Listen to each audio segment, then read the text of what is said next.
Sir, आज MIDC मध्ये आपण विद्युत कंपनीचे 2 कार्यालय सील केलेले आहे. काय थकबाकी आणि काय कारण आहे?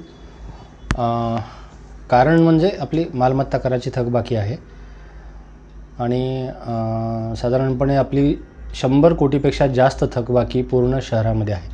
त्यातले मोठे जे थकबाकीदार आहेत त्या प्रत्येकाच्या प्रॉपर्टी आपण सील करायला सुरुवात केली. यापूर्वीही केली होती.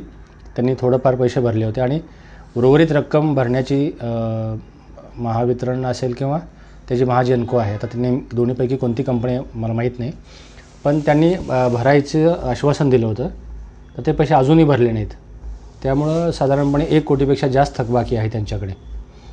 त्यामुळं आम्ही त्यांचं कार्यालय आज सील केलं आहे. आम्ही 2 ठिकाणचे कार्यालय सील केले. पैसे बाकी आहे सर आपले? 1 कोटीपेक्षा जास्त थकबाकी आहे मालमत्ता कराची.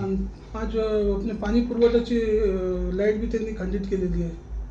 हां, पाणी पुरवठ्याची लाईट खंडित केलेली आहे. तो इंडिपेंडंट विषय आहे खरं तर.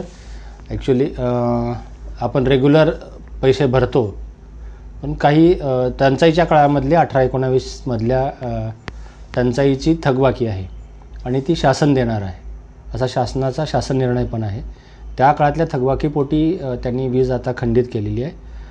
आपलं रेग्युलरचं बिल आपण रेग्युलर नियमितपणे त्यांना पे करतो आहे. त्याच्यामध्ये कुठेही ते आपण म्हणजे थकबाकी ठेवत नाही. रेग्युलर पेमेंटमध्ये आम्ही प्रयत्न करतो आहे आणि माझं खरं तर या आपल्यामार्फत संपूर्णच नागरिकांना आव्हान आहे काय, आज पाणी पुरवठा असेल किंवा बाकी स्वच्छतेसाठी आपल्याकडे पुरेसा निधी उपलब्ध नाही आणि एकूण थकबाकी 100 कोटीपेक्षा जास्त आहे.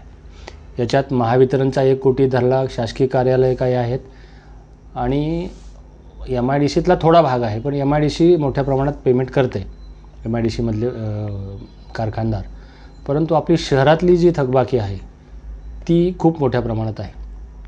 ती जर भरली तरच आपण ह्या गोष्टी नियमितपणे करू शकतो.